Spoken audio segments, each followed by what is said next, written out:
we are recording this session, and I plan to upload the session under our YouTube channel. Also, we will use the chat box for communication. So we're not going to unmute ourselves. Everyone will stay muted, but we will go back and forth in our chat box, and I'll be watching it. I have my assistant Lauren with me. She's the one who was letting everyone in from the waiting room. And so if I accidentally not unmute myself, she lets me know. And if I'm not displaying what I need to display, she's my sidekick helping me, but we'll use that chat box to communicate. Be prepared to engage in feedback platforms. And as you can see on the screen today, we're going to use Answer Garden. So if you open up a window, if you just search Answer Garden, you'll find it.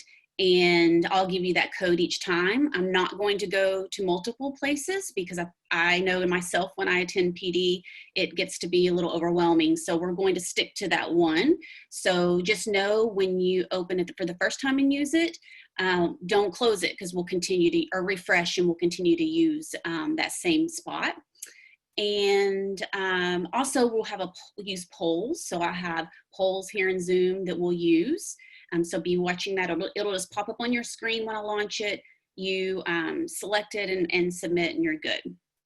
Okay, so I think that's most of it. Also, if you're on Twitter, feel free to tag me, and I also run the ESC11 Bilingual ESL Twitter handle as well. So tag us to share your learning. At the very end of the session, I will share with you, but we new to Facebook. We finally have an ESC Region 11 English Learner Support page. So I try to do everything I do on Twitter, then I try to also put there as well. So if you're on Facebook, we are now on Facebook, so you can find us there.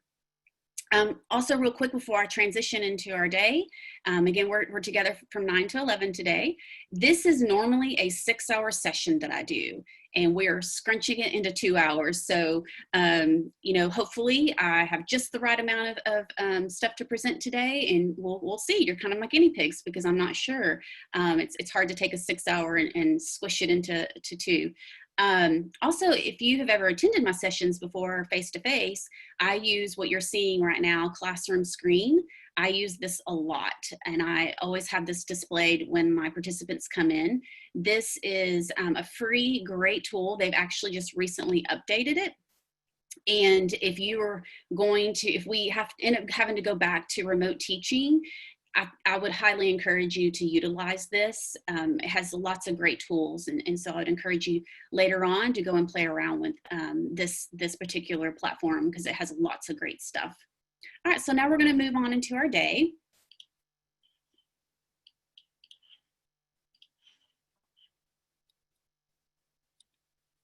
So welcome to my bite-sized version of I'm ESL certified, now what? Some of you coming today, you may have been certified for a long time and you just want some you know, refreshers, or you may be new to being ESL certified, and what does that mean? And something I like to share with participants or teachers and, you know, educators is that we can be ESL certified, and that doesn't mean we're prepared to do the job. I like to say we might be highly certified, but not highly qualified. And I don't mean that in a negative way at all towards any of you or anyone, but it doesn't mean we're prepared just because we passed a test. And I don't know about you guys, but this is starting year 23 for me. And when I first started teaching, you know, passing those tests and even taking those courses in college didn't quite prepare me for what was going to happen when I stepped into the classroom. Today is just really a bite-sized piece of that. And I would encourage you to consider coming to some of my other sessions or attending a full day of this at some point when we are back to full-time, you know, open capacity. But thank you for being here. So this is me in a nutshell. I have pre-K-12 experience as well as adult ESL. I've been in the classroom. I've been an ESL specialist. I worked at the district level with both ESL and bilingual, compliance and instruction. When I came to the service center, I was hired as an instructional content coach. So I spent 2 years going into classrooms and coaching teachers. Mainly, it was all across the board, but I spent a lot of time at secondary, and that was my last teaching assignment. Before I moved into administration, I taught middle school, but I've had all level of experience. And then in September, I accepted this position as the ESSA team lead, and that's Every Student Succeeds Act, and that includes all federal programs, which bilingual ESL is under the Title III federal programs. So I lead that group of people, and I am your bilingual ESL contact at the Service Center. As I mentioned, I've just finished 22 years, so I'm starting my 23rd. I am married to a teacher and a coach. I have 3 kids, one that just finished her freshman year at OU. I have a freshman, well, now a sophomore in high school, and I have a now 3rd grader. So wide range of kids, and I'm a soccer mom. I spend all of my extra time driving kids to soccer and sitting on the soccer field. So now we're going to have our first opportunity to use Answer Garden. And if you're not familiar with this, I love using this tool. So I'm going to take it really slow. I want to know you. I want to meet my audience, and we could do it through the chat, but I would like to go ahead and dip our toes in this platform. The easiest thing to do may be just to get your phone and use your camera mode, or if you have a QR reader, and follow that QR code to the site and respond, or you can simply just Google Answer Garden, and when it pops up, there's a little, you can see right here, this is little magnifying glass. You can click on that and you can put this code in. So what I'm going to do is I'm going to minimize my screen, and I'm going to copy and paste that code into the chat box just so you have it, okay? And then I'm going to open up Answer Garden. And when I open up Answer Garden, you'll still see, you'll have the code in the chat box, so you can use that, and then you can start responding, okay? And I'm just gonna take it slow right now because I don't know how many of you have used Answer Garden. We're not face-to-face, so I can't read the audience and know, are you ready or are you not ready? So I'm gonna just take it really slow. I'm hoping some of you are already using your cameras, or you're already Googling for Answer Garden. Something that I do recommend, and I'm gonna go ahead and kind of slowly start doing it, is when you open up a new window to go to Answer Garden, you can do, there's several things I do. I have a Mac, so I'm in Safari right now, but then I'll open up another browser like Chrome, and that's where I will participate. When I participate in PD, that's where I'll participate in things like this, and then I just have 2 screens, 2 little windows open. So if that's the route you want to go, then that's an option for you. So what I'm going to do real quickly is I'm going to copy and paste this to put into the chat box. So once you go to Answer Garden, as I mentioned, you are going to look for that little magnifying glass. I see some of you have already said where you're all from. Thank you, guys.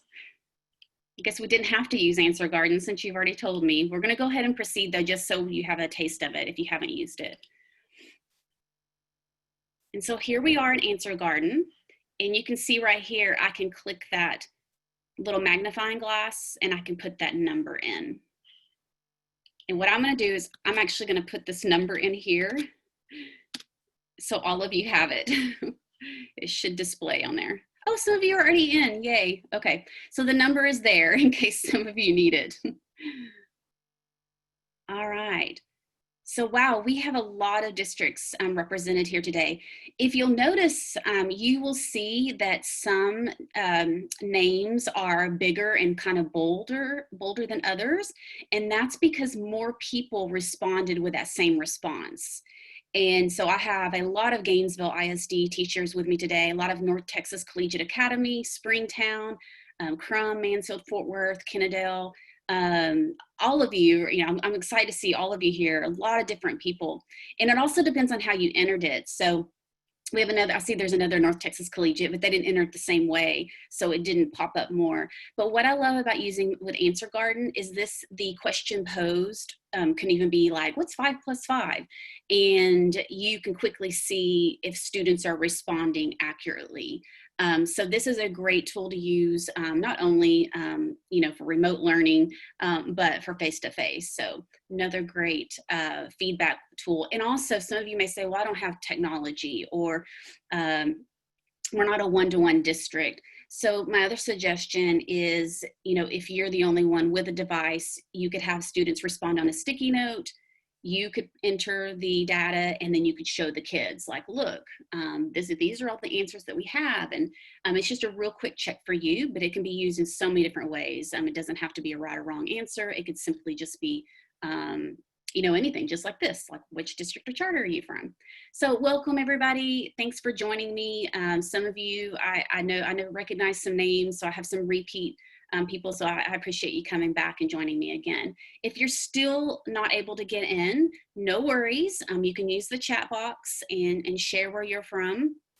And I would not close out this window, because what we'll do is we're going to use it again later on, and then you'll just you can refresh and use that little magnifying glass and put that number in, or follow the QR code again. All right, so I'm going to close out that one.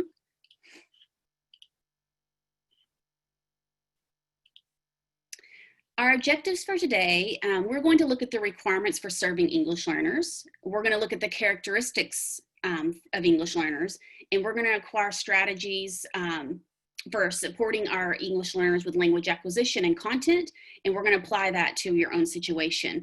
There will be some things that I do today, or say today, that you may say, you know what, Melanie, that won't work in my setting. And I understand that. You're all coming from different settings. Your districts and charter schools have different ways that you are delivering your instruction to your English learners. So I completely understand that. So I hope that what you walk away with today, you can adjust and make do for your own situation. And if you see me looking away today, I don't have double screens because, I'm still at home working, but I have my iPad. So I just want to make sure that I don't miss anything. So if you see me looking away, I'm just trying to make sure that I stay on track with you. So your first step was to pass the test. And again, many of you may have passed, like me. It was 23 years ago now that I took the test. So when people ask me, how's the test? I can't tell you because it's been so long, but at least you've made the first step. And if you haven't taken the test yet, then this will be just another, set of, resources for you when you do end up taking the test. All right. So now let's look at what is our proficiency. And what I mean by that is, when you're thinking about working with English learners, when it comes to teaching English learners, whether you're certified or not, where do you feel like you are? Are you a beginner? Are you intermediate? Are you advanced? Or are you advanced high? And what we're going to do now is I'm going to launch my first poll. Okay, so where are you in proficiency? And you should see the poll now, and I want you to respond. Do you feel like, in regards to working with English learners, where do you feel like you are at? Are you still a beginner, intermediate, advanced, and advanced high?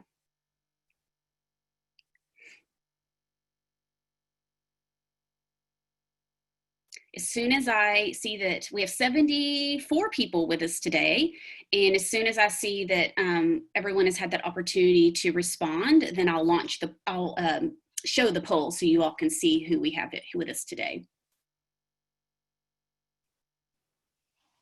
And if you have been using Zoom, or were using Zoom, or some type of platform that does have a poll when you were remote teaching, what I like about doing something like this is I know now where my audience is. And so when you have, before you start teaching, doing that pre-assessment to see what do my students know, then that guides you as a teacher to, do I need to talk more and extend more, or do we have a grasp of the concept that I'm about to teach? I'll tell you right now, the majority of you are at intermediate. We only have about 9% at advanced high. I'm about to show it. I'm still waiting for everybody to get in, but this is now for me as your teacher today, I kind of know where to guide the conversation. Because if I had, a complete, group of people that were advanced high, then, you know, I would kind of know, okay, now who my audience is.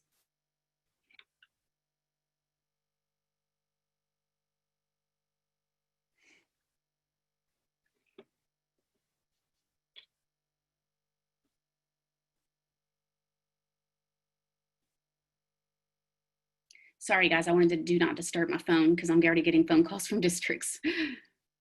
Okay, so we have just about everybody that's voted. So I'm going to go ahead and end the poll. And if you didn't have a chance, feel free to use the chat box to put in where you feel like you're at. So here are our results. You should be able to see them. It looks like most of you, like I said, are at intermediate, beginner, and then advanced and advanced high. So again, like I said, me as your teacher today, for the short period of time that we have, I know my audience and you know how I need to guide us through our conversations, even though we're not technically having that conversation just through chat. So thank you. Thanks for participating. All right, so that was you may have already attended a session in Zoom where you've done polls. That's our first poll. I have, I think, 2 others that we'll do, but now you know how to do it. All right, so now we're going to go back to Answer Garden, and I want you to think about what support is still needed. So we said it showed that majority of us are at intermediate or beginner. What do you feel like you still need? So you may have come today with something in mind of, you know, this is what I want to know more about. And again, it's hard to do that in the short period of time, but at least it kind of guides me and knows what it is, support that you need. Also, as a presenter, moving forward into the fall and the spring, the responses that I get, it kind of guides me in knowing what types of sessions that we want to offer at the Service Center for you. So there's the QR code again that you can follow. And I'm going to minimize again and take this code. Oh, go back. Give us that code again. If you're already there, feel free to respond.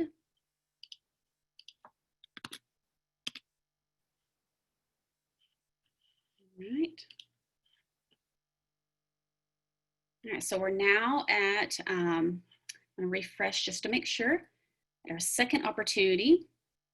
So we already have some people that are in there. Engagement ideas, okay? So we have some first-year teachers, online learning resources, refresher, where do you even start? Translator strategies, helping students with zero English. I would encourage those of you that are, you know, because again, the majority of you are sitting at that beginner to intermediate. And you know what? We all start as beginners. I started as a beginner, everybody does, and you will advance, and the more and more that you have experience with working with English learners, you'll become more and more comfortable. You know, today, because it's just a bite size, we can't cover all these things, but I hope that there are some things that you can walk away with, and I would encourage you to email me. I'm going to give you a Google site at the end that has lots of resources. Also, I would hope that you would look towards attending some of my other sessions this summer, and then maybe even in the fall. And then also we, you know, we'll roll out our fall and spring sessions, and then I have a lot of these sessions that I've done this summer. We're putting them on YouTube, so you could always go back and watch some of those sessions that you weren't a part of and gain some of that. If you know, I like to tell my participants that if I had a silver bullet and just in one shot I could tell you do this and it works, but I can't, it doesn't. I wouldn't be working here. I'd be making a lot of money probably, right? So you know, I wish that we could cover all of it, but we can't. But it's good to see. So engagement ideas.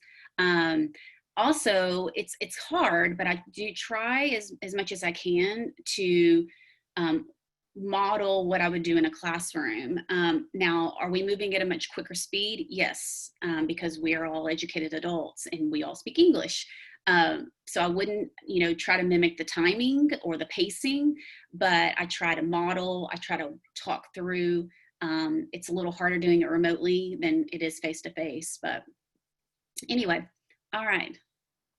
All right, thanks guys for responding. Let me refresh again in case I missed some. Oh, I did miss some. Look at all these.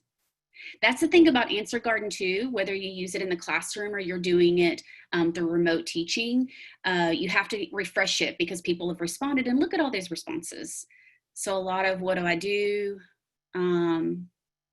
Need strategy, scaffolding, modifying assignments, a lot of strategies and techniques, math specific strategies, okay?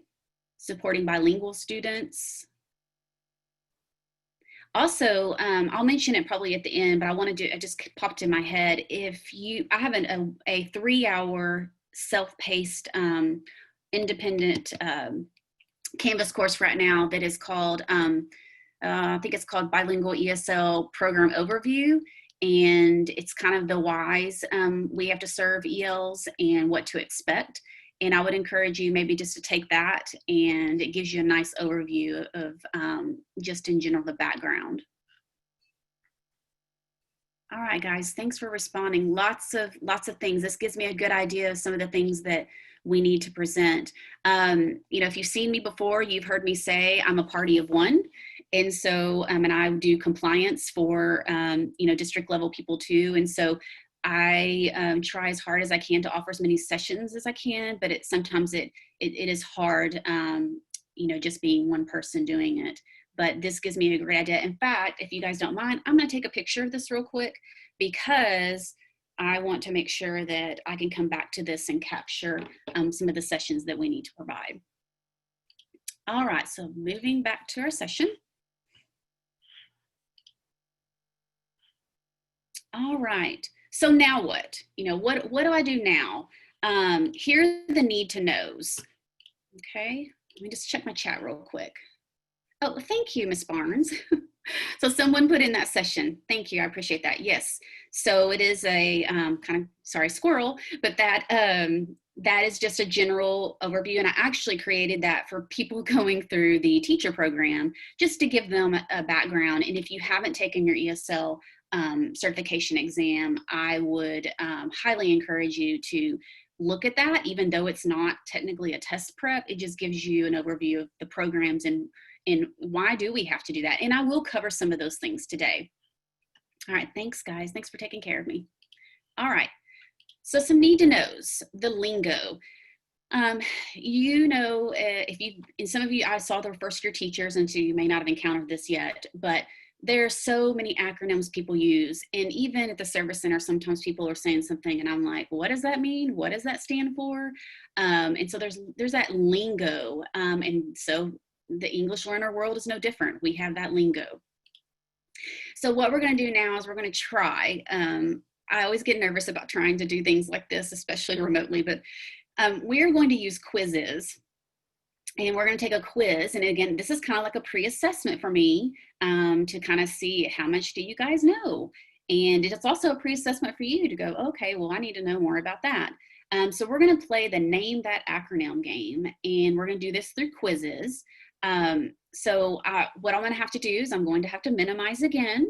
And I'll have to launch quizzes and give you that code. So if you're already a step ahead of me and you're waiting, if you'll just give everybody a minute, I want to take it slow and get us in there, and I'll project that and give you that quiz.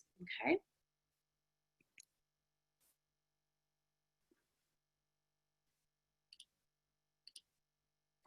All right. So you all should be able to see there's only 7 questions. So if you will follow that URL and put in that number. Oh, we already have people in. Yay, it did work.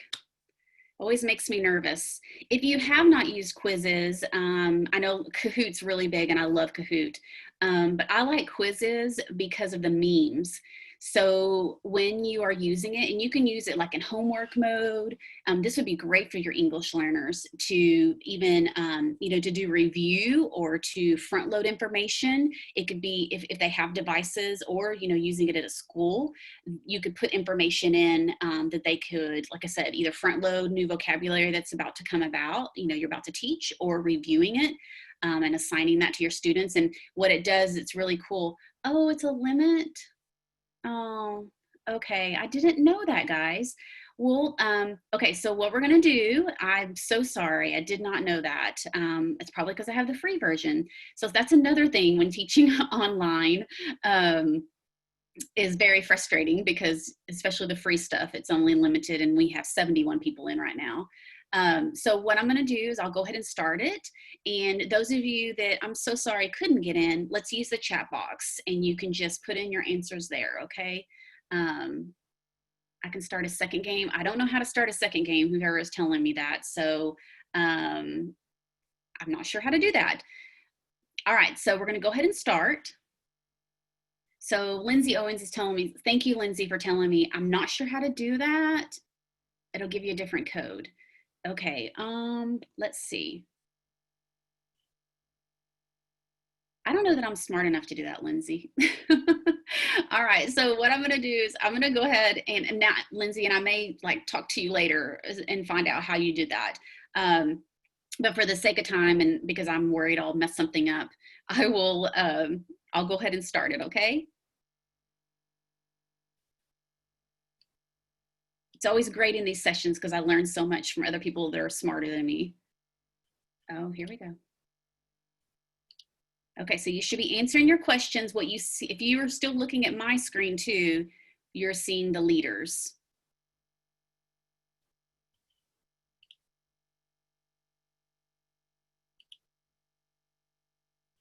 And thank you, those of you answering in the chat box. I'm so sorry that,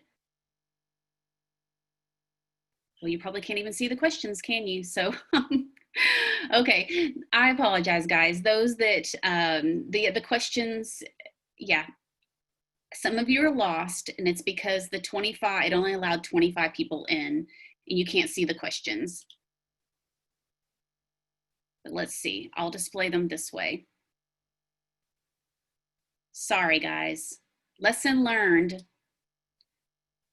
We have to give each other grace when we're doing things like this.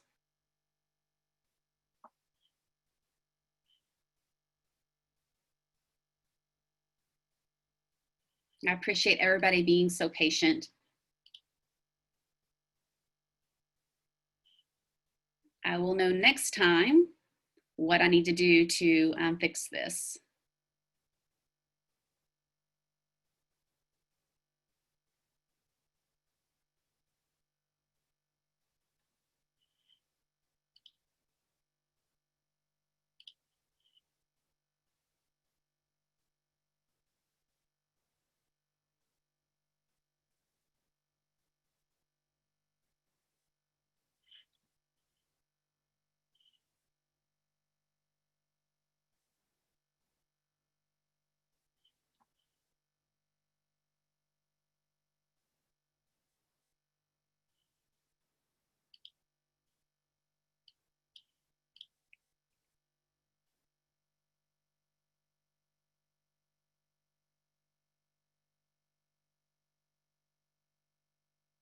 Okay, I'm trying to sit here on the screen so those that couldn't participate in the game can answer. And again, my sincere apologies that I didn't know only so many people could get in.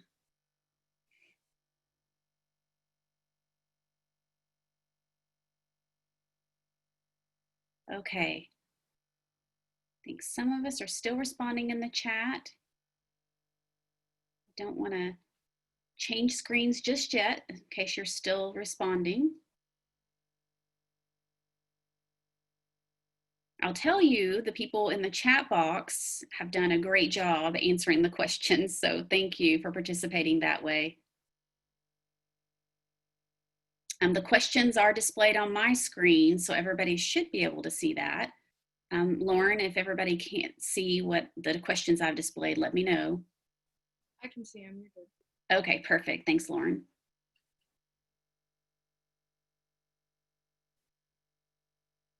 Okay. Thanks, guys. I appreciate you being so patient. I will know next time what I need to do.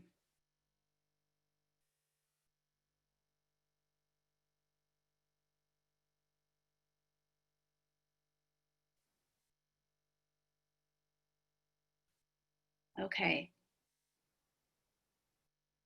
Haven't seen any additional responses in the chat box, although everyone just came in.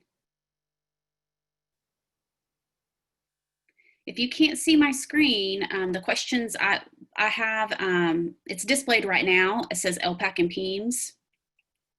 Again, your questions didn't display because of the 25 people getting in and my mistake of not realizing that.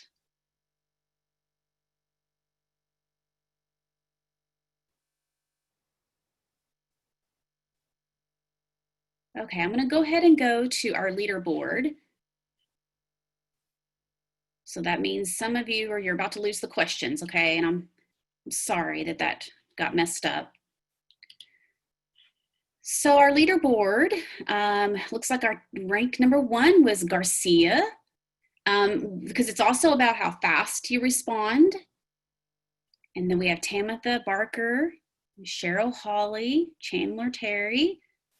Okay, so really the thing about this is I wanted to expose you to quizzes if you weren't familiar with it, and also talk to you about just that pre-assessment of your students to understand, where they're at, but at the same time, using this as a tool, as I mentioned, that could either front load information or review with your English learners.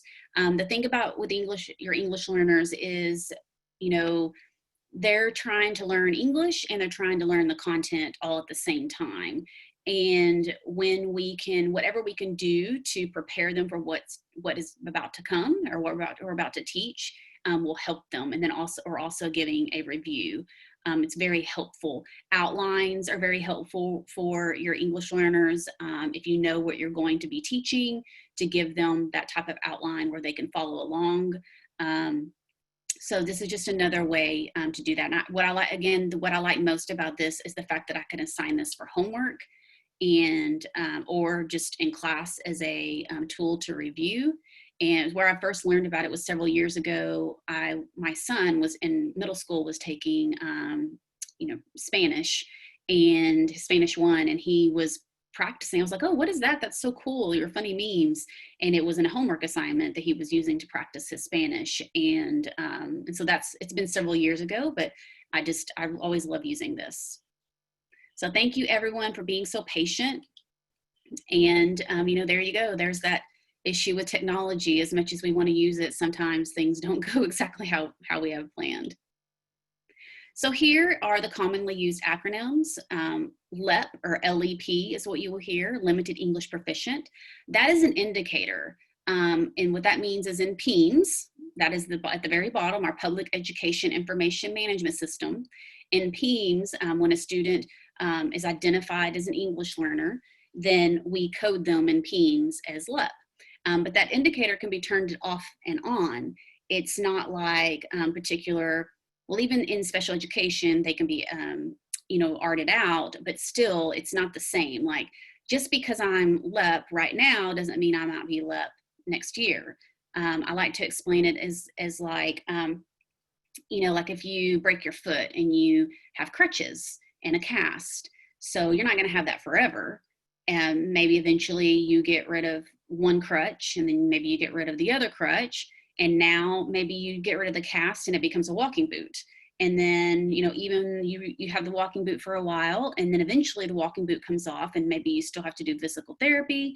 And then maybe you can't exercise in the beginning, and you have to just walk or do some things, and eventually you're back to normal. You're back to being good with your foot. So with an English learner, yes, some do have disabilities. Some may be dyslexic. Some may have a learning disability, may have a speech impairment, but your general, just student, your English learner student, they're not disabled in any way. They're just learning, that additional language. EL, in the past, it's been ELL, English Language Learner, but that has shifted to just referring to those students as an English learner, and that's the student. Okay, so our EL is the student. ESL, English as a Second Language, that's the program.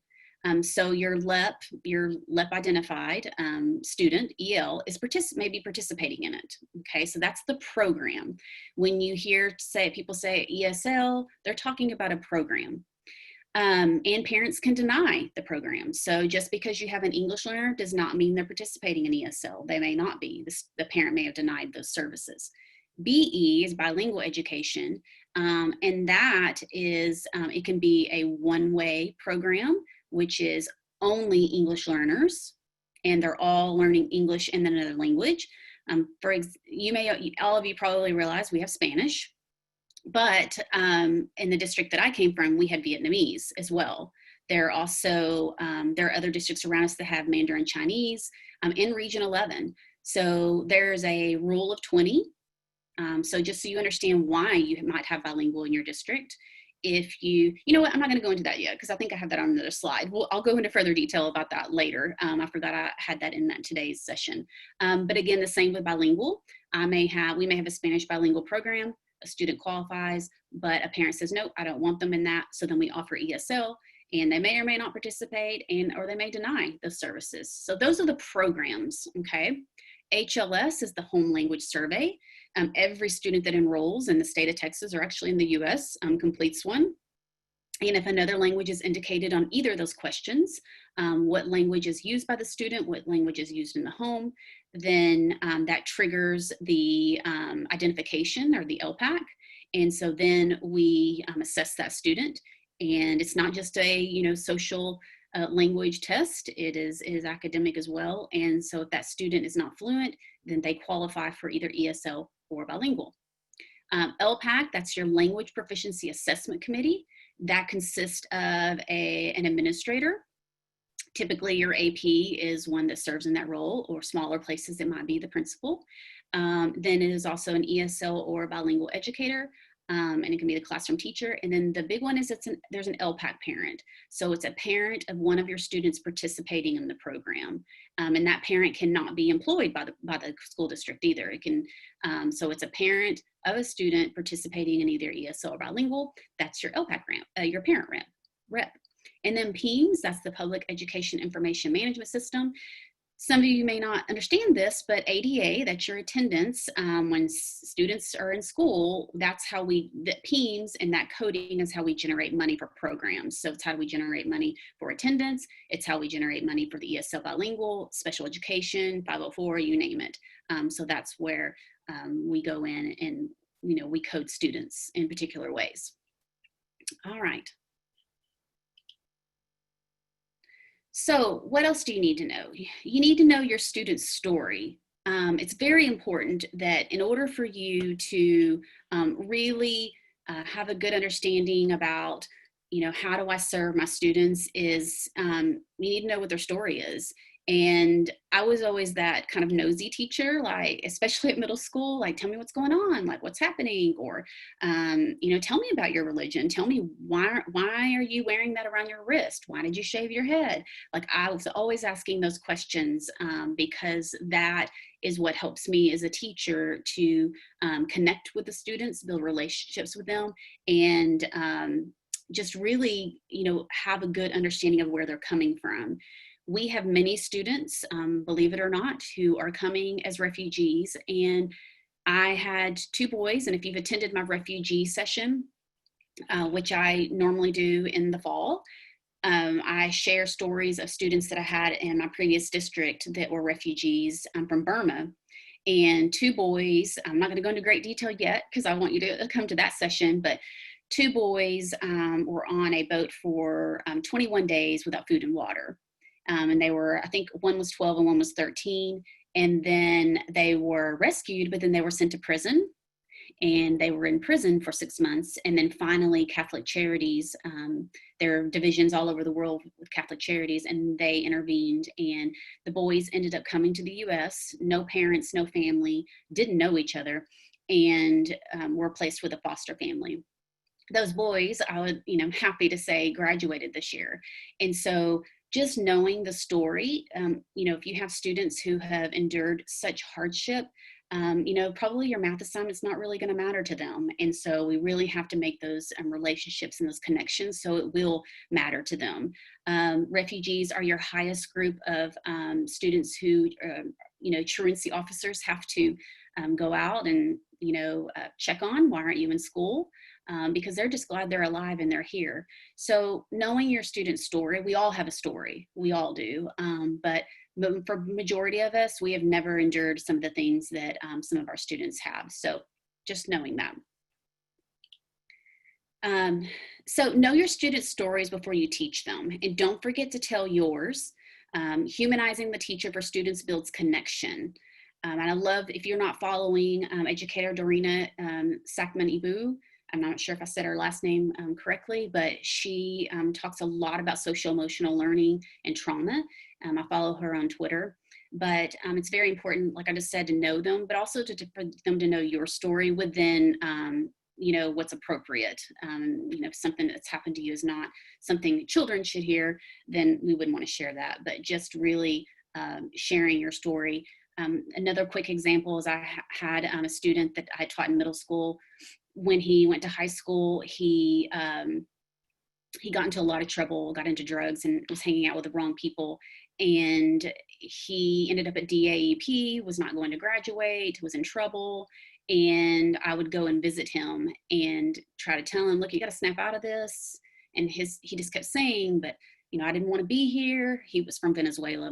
I didn't want to move here. I don't like my stepdad, and just going on and on. And so, I told him, look, I haven't had a great childhood either. But you've got to, you're just going to have to suck it up. Basically, I said, you got to suck it up, move on. You got to do better. Eventually he did graduate, and I periodically hear about him, but I'm hoping he's still doing well. But, we have to make those connections. All right, so what we're gonna do now is I'm gonna show you a video. This is one of the students that I interviewed. So this is, she was a senior in 2018. She was an asylee. And so an asylee is not the same as a refugee. It could be, but her situation was she was fleeing Rwanda because her uncle was running for president. But they were trying to, I guess, frame him. I'm not really sure how to explain it, but her dad, was brothers with the uncle that's running for president, and they had to flee the country because they took the uncle, threw him in jail, and I'm not sure what all happened. The dad had some connections with the U.S. He had worked with the government and was able to flee to the US, but the family couldn't. She came from privilege in Rwanda. She had nannies and had maids, and they had to flee to a neighboring country. And so I interviewed her just to kind of talk to her about, how was that situation? And the question that I asked her is, I believe, is, what would you want teachers to know about you? And she quoted right here, I'm worth coming to America and being somebody. So I want you to listen to her and just kind of think about where our students are coming from.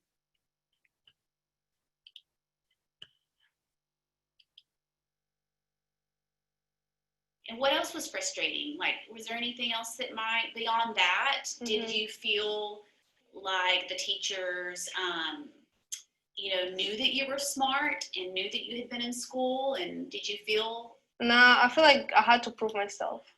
Okay. Yeah, basically, because I came in and everybody was just, oh, it's that one girl from Africa. That means she doesn't know anything, she doesn't know English. So when I got into obviously middle school was like me trying to like figure out everything. But in high school, I set out my goals that I'm going to go to this and this club. I'm going to be this and this president of this club. And then I'm gonna get A honor and stuff and prove myself that I'm actually like, worth coming to America and being somebody actually. Okay, so she goes on. I had probably 11 interviews that day, and I loved talking to her because she was so driven. She, at that time, I don't know where she ended up, but at that time she had applied to TCU. I don't know if she ended up going there. I had reached back out to one of my previous teachers just to see what had happened, and she wasn't sure where she ended up either, but she was determined and driven. And I think what she says is what happens to a lot of our students. If they don't have the language, then we just assume that they're not smart. But I don't know about you, but if we, if I all of a sudden had to move to another country and I didn't have the language, I would not want someone to think that I was not smart. A session that I did, I can't remember if it was last week or the week before, we did kind of a simulation of thinking about, what if you had to go to another country in the class and you enter the classroom? Will they put you in special education? Will they put you in the right grade level? All because you don't have the language. And this often happens. I do get a lot, or when I was in district, and now do get phone calls with districts asking, well, they don't have any English. Can we just put them back a grade level? Well, no. Just because they don't have the language doesn't mean they don't deserve to be in that grade level. If you've been with me before, you've probably heard me tell a story whenever I was during my master's program about 8 years ago now, I guess. One of the courses that I took was living abroad in Costa Rica for a month. And during that month, I would go to class. I lived with a family and I would go to class. And during that time, I spoke Spanish and I thought, oh, I'm going to be fine. My Spanish wasn't great, but when I got there, they asked me general questions, and I could talk all day long, in Spanish about my family and my interest. But when I got into the class, they put me in a higher level class, and the teacher was not kind to me. She didn't like that I asked questions, and I had a lot of gaps. I didn't understand, like, how did you get here? I don't understand that. And she wasn't willing to take that time. And by day 3, I literally was crying. Could have been that I was missing my third child. He was like 9 months old or something, but I was crying like, you got to get me out of this class. And so my university professor, they ended up moving me to a beginner class, even though they said, oh, you're too high. Well, I ended up learning more Spanish during that time. And that was because the teacher was kind. She let me ask lots of questions. I felt comfortable asking the questions. And so I'd encourage you, when some of you may be very nervous about having that newcomer or you don't even know what to do when they don't speak the language, but the biggest piece is just to smile and make them feel comfortable. Meeting the affective needs is the number one priority. That comes before content. They'll never learn the content if they don't like you. And I don't mean like being your friend. I mean just if they don't feel like that you care about them. Now we're going to take a look at a snapshot of ELs. This is the 2018-2019 data. We're always a year behind, like it hasn't posted. 1920 has not posted to TEA yet. So I'm going to show you some numbers, and we're going to use the chat box for you to tell me what you think these numbers mean. So when I get there, I want you to so there's 3 numbers I'm going to display, and if you want to in the chat box, you can just say like 1, 2, 3 and say what you think they are. So like number 1 is this, number 2 I think is this, and number 3 I think is this. Okay, so here are the numbers, and I'm going to open up the chat box, and in the chat box I want you to just say what you think they are. What do you think these numbers represent? So we're talking about a snapshot of English learners. What do we think all these numbers represent? So you can either do all in one, entry. You can put 1, I think is this, 2, I think is this, and 3, I think is this. Or if you just want to, go through and answer as you come to them.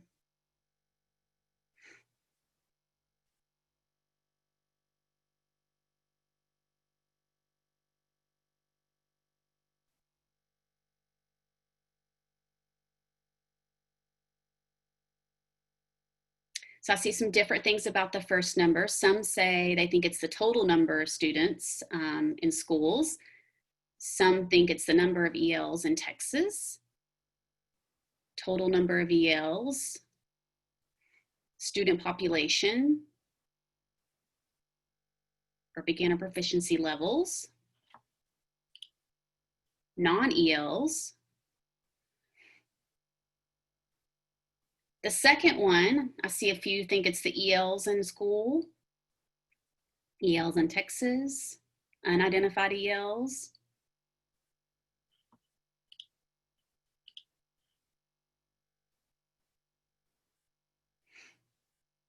Some think too maybe ELs being serviced. maybe refugees. The third one, some say students not identified, students in the EL program.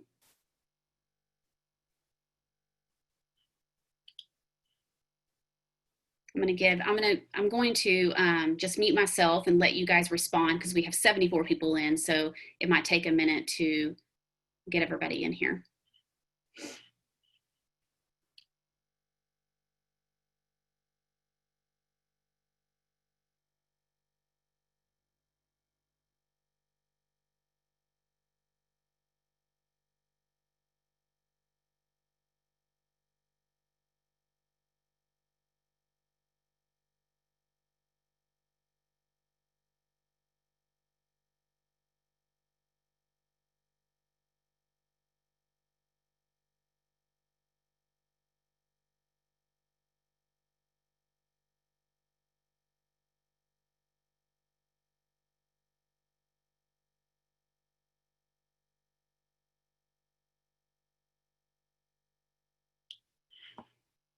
Okay, still have people responding.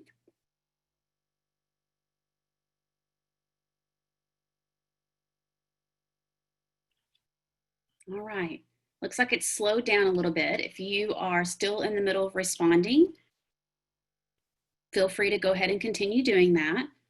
I just want to watch our time because I would like to try to take just a really quick little break. So if you want to get some coffee or use the restroom, I'm going to give you just a few minutes to do that. So,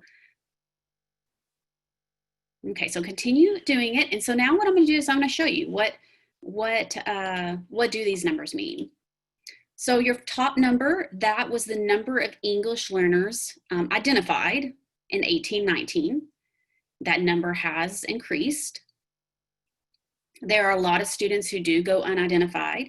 There are also a lot of students who are identified that truly are not English learners. And in my experiences, often or sometimes we had students, the parents did fill out the home language survey, but maybe that was not completely accurate. And also, maybe it was accurate, but the student had a disability, and that disability got in the way of that assessment. And so maybe it wasn't that they were limited in English, it was just that disability was kind of masking that. So that top number, it was the number of identified English learners in 1819. The second number was students participating in a bilingual program, and that's English learners, because in a two-way program, or two-way model, excuse me, you can actually have English learners and non-English learners. So like my own children could participate in that program. I will tell you that this number has gone down quite a bit since last year, or not last year, but 17-18. So we had quite a drop in the number of students participating in a bilingual program. And that final number is the number of students participating in an ESL program. And that number went up. So I'm wondering if a lot of students that were participating in bilingual moved into an ESL program. But so that's the numbers as of 1819. And it'll be interesting to see this last year how that might have shifted. Okay, thanks for all of you for using the chat box to share what you thought those answers were. Face-to-face, it would probably have been, I would have asked you to turn and talk to your table to talk, discuss that, and then maybe call around on a few of you to share. When you're teaching remotely, of course, all that changes a little. So that's why we use the chat box instead today. How many languages do you think are represented in Texas? So let's use the chat box again. What's that number? What do you think? How many languages are represented in Texas? I'll tell you, when I was in the district that I came from, when I left, we had about 80 different languages in the district.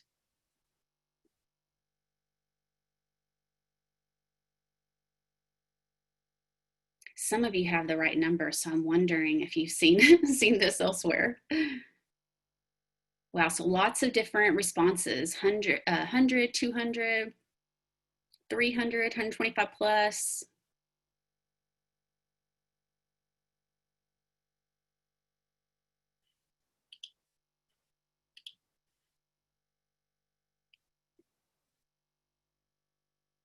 Some say 50.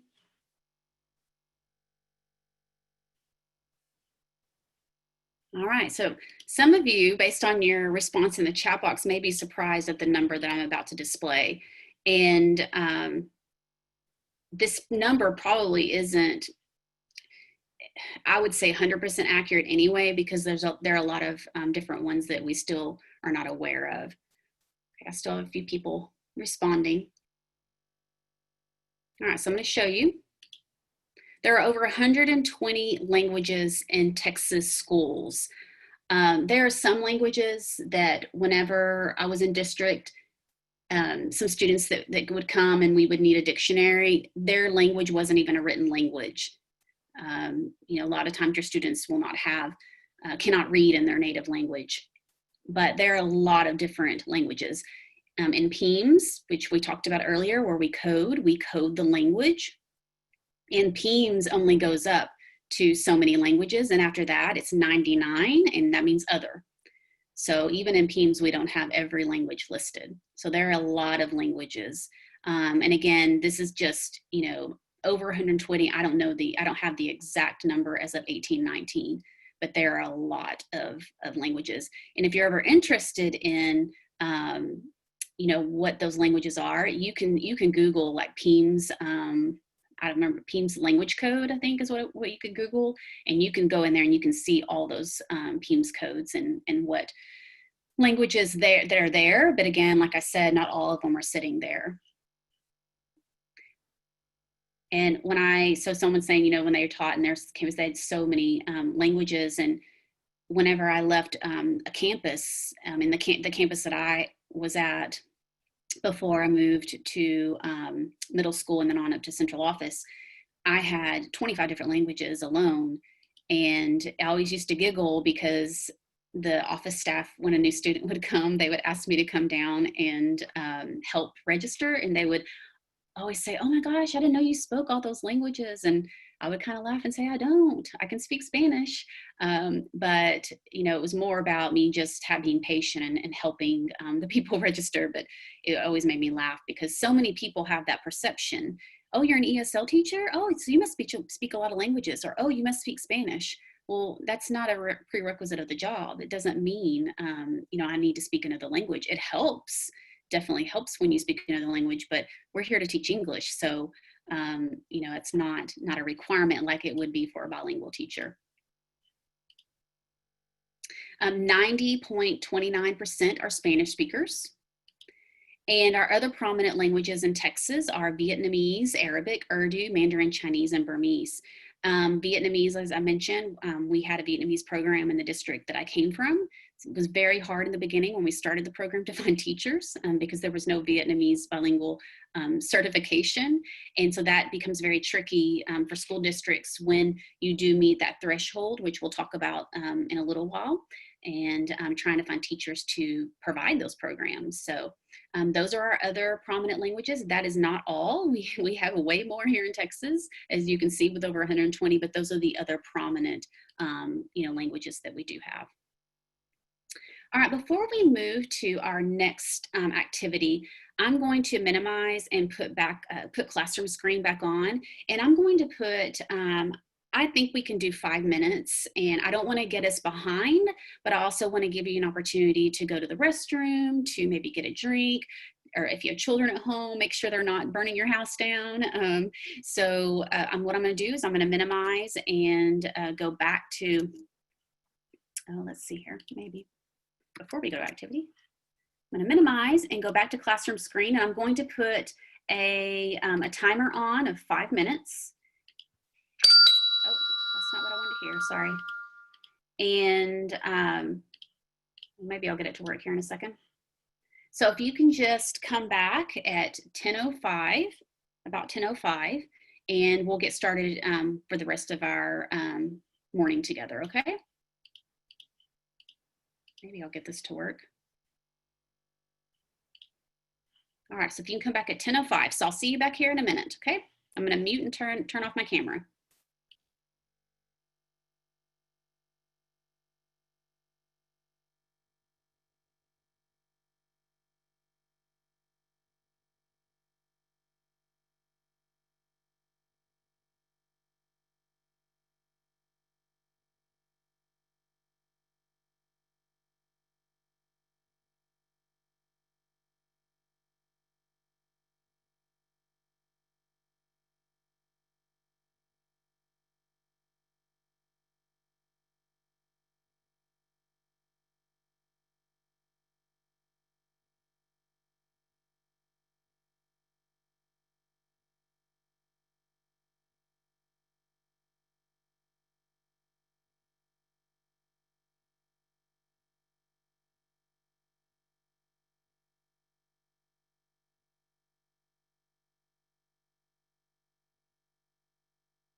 hopefully you guys have joined me again. Sorry, let me get back to the slide we need to be on. All right, if you'll just type in the chat box to let me know you are back and ready to go. I don't want to move on. I was able to get some coffee. Good, you're back. Okay. All right, ready to go for our last hour. All right, thanks for coming back. All right, it's always nice to get a real quick break. I don't know about you, but as much as I've enjoyed attending a lot of different great PD sessions beyond the service center, I'm all zoomed out. You know, I need a break sometimes, and unfortunately, I have sat in some that have gone 6 hours long with TEA. So you know, I understand we need to get up and take care of business, especially with if you have children at home. All right. All right, great. Hello, everybody. Glad you're back. All right. Now we're going to virtually do an activity that I do when I do face-to-face sessions called QSSA. This is a great strategy to scaffold classroom discussions. And so what does that even mean? Some of you have attended my face-to-face, have probably participated in this. But the Q is for a question. So we pose a question. We give a signal like when you are ready, stand up or put your pencil down, and it can vary. A stem, so giving the students a sentence stem to use when they are talking. And something that I'll mention with that stem, anytime you're doing an activity where it's going to be a speaking activity, whether it's you posing a question or you give them, this is a task and I want you to talk about, it's very important, particularly for English learners, that you allow them to write it first.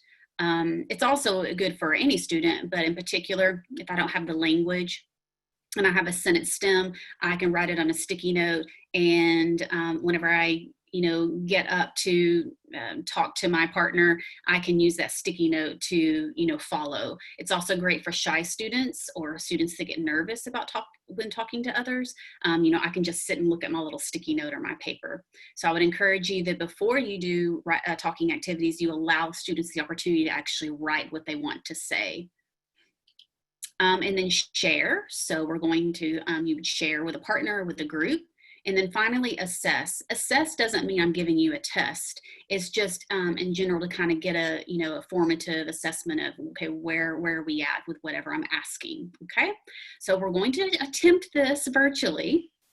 And our question today is, who are your English learners, okay? You may say, Melanie, I don't have any English learners, and that's okay. But who are your English learners? And we're not using the chat box. We're not doing any of that right now. So here's our question. Who are your English learners? And then I've brought in, you'll see both S's. I've brought in the signal and the stem because, again, I think it's important that you have that stem so you can even think about what your response is going to be. So also that's another thing I would encourage you to do. So when you have written your response, we can do it two ways. You may not be aware, but at the bottom you should have little emotions where you can do like a thumbs up, and I'll open up and see, scroll through my participants to see you have a thumbs up, or you can just use the chat box and say, okay, I'm ready. So what we're going to do, because we're going to do a breakout room here in a second, okay? So here, your question is, who are your English learners? And when you've written your response, and so you may not have any paper with you today, and so maybe it's just you in your head thinking, but when you have a response, you can either use those little emotions at the bottom to do a thumbs up, or you can just in the chat box say, okay, because I don't want to move on to the breakout room until I know that you all are ready. And your sentence stem is English learners at my school. Here's the other thing about sentence stems. You don't have to use that sentence stem. But you can if you want. With our English learners, it's good to have, and any student actually, but to have those sentence stems is great. But if you have a student that has advanced language and they may not need it. And so you can always say, or you can use one of your own.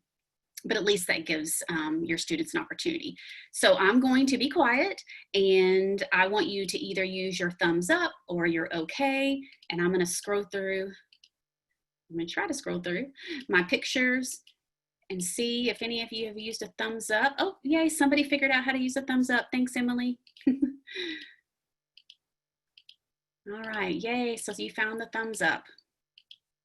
And if you didn't find the thumbs up on your on Zoom, no problem, just use the chat box. All right, we have a lot with us today. We have 74. I wish we were actually face to face. I could see you. Oh, thank you. It's Russell. It's actually reactions, not emotions. Sorry, I said it wrong. Okay.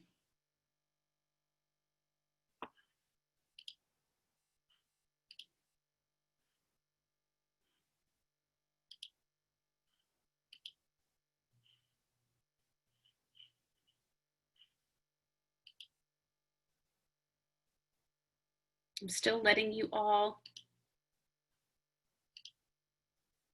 respond. It's okay if it doesn't stay up there long to see.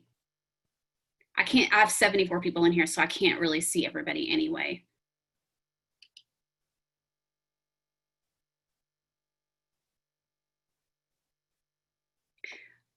Lauren, can you do me a favor? My assistant, Lauren, can you look, my breakout rooms, I have them set up before, but I'm not able to access them now. Can you check and see if you're able to access my breakout rooms, please? I do not have breakout rooms online either. You don't? Okay. Well, we may have to change plans, guys, because for some reason my breakout rooms, even though I set them up prior, are not there. All right.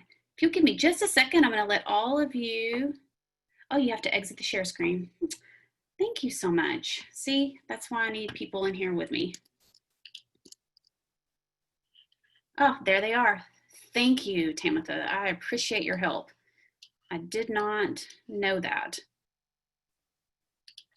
All right, so what I'm going to start doing is I'm going to start putting those of you in the breakout room. This is what I want you to do.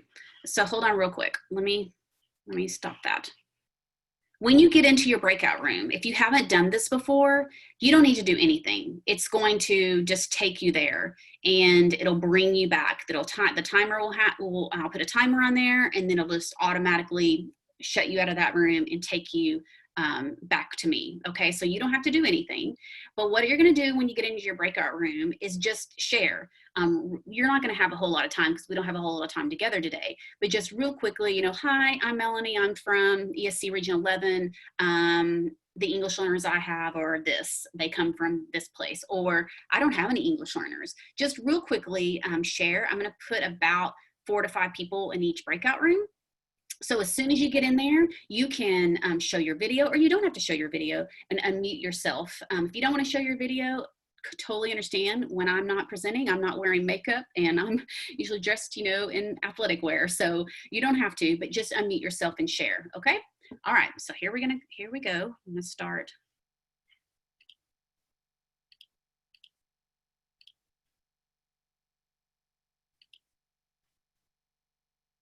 So thank you for your patience as I move people.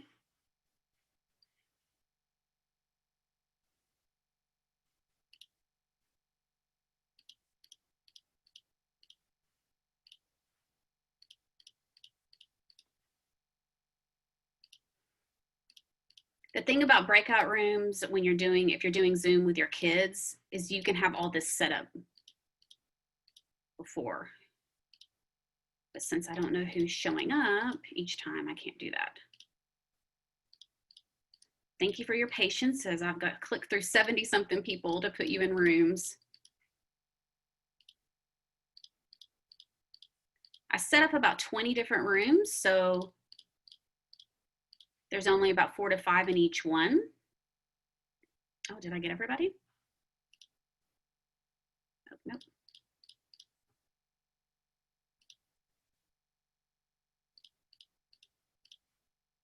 Almost there, guys.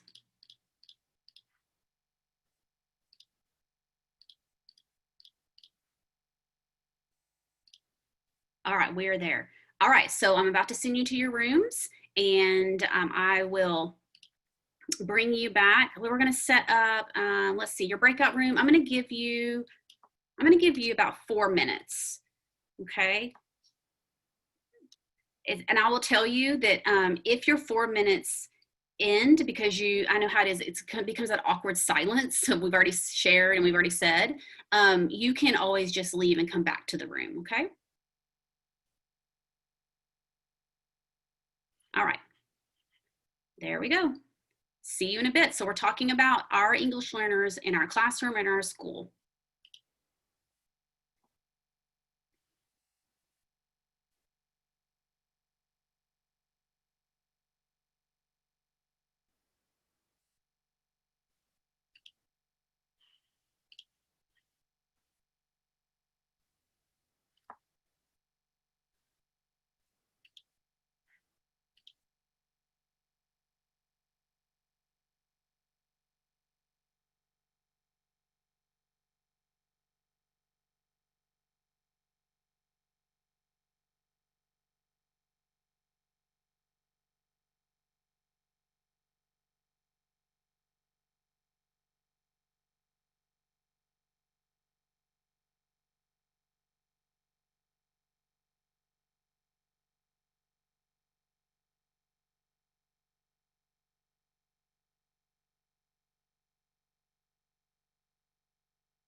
Okay, we should all be back together now.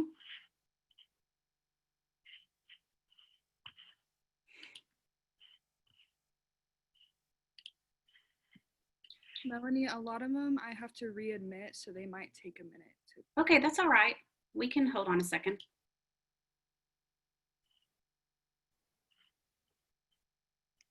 Okay, we're going to hold on just a few minutes. Some people maybe accidentally closed out or got kicked out, especially if our internet is crazy. I know mine sometimes goes crazy and I get kicked out.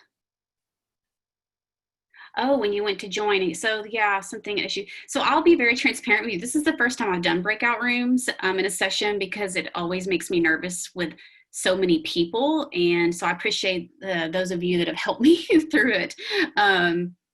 And apparently my timer didn't work either. So this was my first kind of time to try that out. Oh, okay. Thanks, Kendall, for that. Yeah, so this is the first time I've participated in a lot of them, but I've never managed one. So just being very, honest with you up front, that's the first time I've done it. I don't like to do it in the 1 hour sessions, and I do a lot of those just because it's, we don't have a whole lot of time. So I was kind of practicing on you. So I appreciate it. And some of you may have seen me peek into your session. That's the one really cool thing about this when you use, oh, the timer did work. Okay. See, I don't ever know because I can't see it. Oh, and you couldn't unmute yourself in the breakout room. Okay. I'm sorry, guys. I appreciate you guys being so patient. But with students, if you do use Zoom, some of you may not be allowed to. I know a lot of districts were discouraging it. But if you are, that's the great thing is you can, tell the students, I'm going to be coming around and, listening to you. Okay, so Phyllis says theirs worked great. Okay, awesome. Okay, good. Okay, thanks for that feedback, guys. Now I'll feel more comfortable maybe to attempt it in a 1 hour. Okay. Oh, thanks, guys. There's so many experts in here. And, that's the thing is I tell my participants, I may be working at the service center and have had a lot of experiences, but so have you. And I always learn something new from my participants. So I appreciate all of you helping me through this. So we had our question. And our question was, who are your English learners? And you went to your breakout rooms. Okay, so now I'm going to do another poll real quick. Okay, so the poll I'm about to project on the screen, I probably should have put an other on there, but I want you to answer the questions I'm about to, or well, who are your English learners? And I have 4 different choices, and those 4 choices may not be particular to your group. Just try to pick one that maybe closely aligns. Next time I'll remind myself to put an other one as an option, okay? So here's our poll. Who are your English learners? Whether it's in your classroom or in your school, or maybe you don't have any, but in your district, or, some of you may not have any. Our smaller districts don't always have very many English learners. So we're going to take a look, and as soon as I've got everybody's had an opportunity to vote, I'll project it so you can see who most of you, who your English learners are in your school or district. So just one question is all you should see there.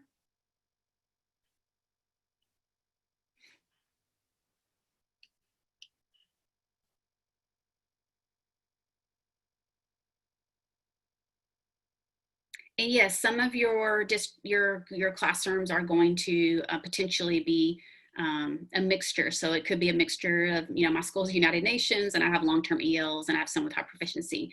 And I'll make that note that next time I do this, I do add that option.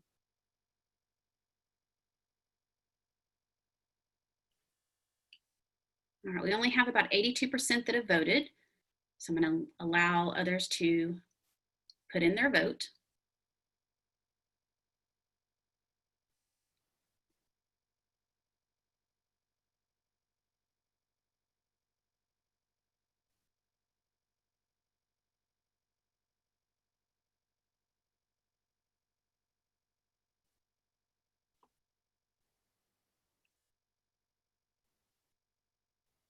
I'm still waiting, going to give just a little bit more time.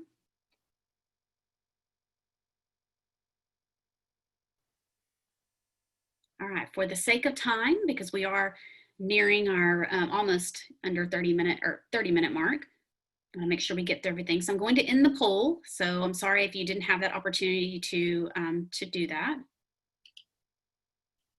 And here are our results. So it looks like majority of us have long-term ELs, which would mean that you have an English learner that has been being served in a program for a long amount of time. We also have another group that has high proficiency. So your English learners are maybe advanced high. 18% of you say my school has very few English learners. I probably would be guessing that those are our smaller rural districts that have that smaller number. And we have about 5% of you that say your school is like the United Nations. And what I mean by that is just that you have so many different cultures and languages that that cover a lot of our world. Okay, so thanks for participating in that. This part was my assessment part. So this is what kind of lets me know, where maybe the discussion was. If we were in person, I probably would have done maybe a 4 corners and given these choices. And then if you didn't fall into these 4 choices, I would have said, go to the center of the room. And then I would ask that someone in each of those groups be the leader or the spokesperson, so to speak, and share what the group talked about. So I would go to each corner and the middle and have them share what that conversation was. Who were those English learners? So having that spokesperson. I like to, in the classroom and in sessions, have, when we do talking activities and it's a group, ask for a spokesperson to speak up. Because it's hard when you are trying to hear from everybody. Also, that allows that English learner to kind of sit back and just listen and maybe not be put on the spot. But today, since we're not face-to-face, and I wasn't able to make it to all, 18 rooms or so that I had set up, this is a great way for me to kind of just to gauge, oh, okay, this is probably what some of you were talking about. Whenever I came into some of the rooms, I did hear some of you sharing what your groups were. All right.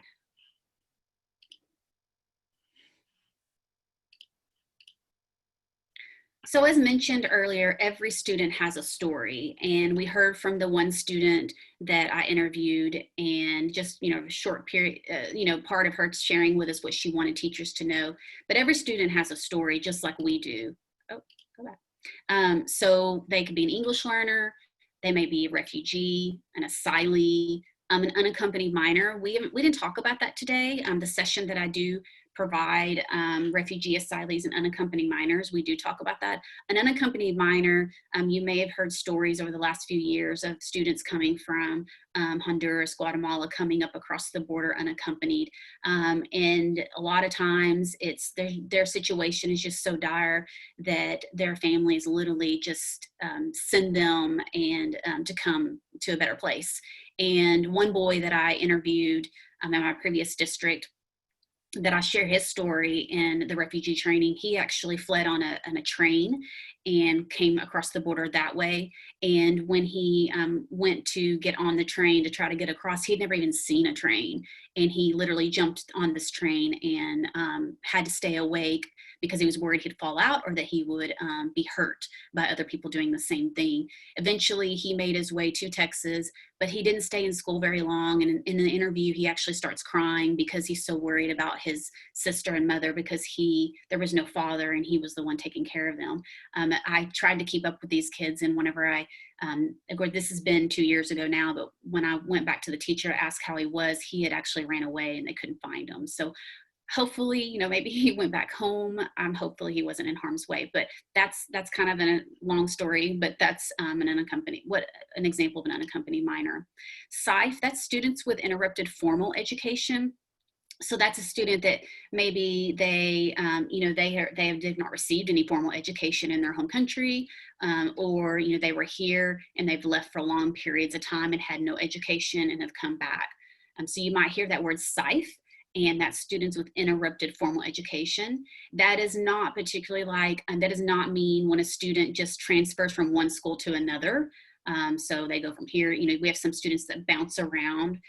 That would not be a SIFE. This is a student who's had, their education has been interrupted because they've been out of the country and not received any education. A migrant Migrants are not necessarily an English learner. A lot of times they are. Migrant has to do with the parents in their work situation.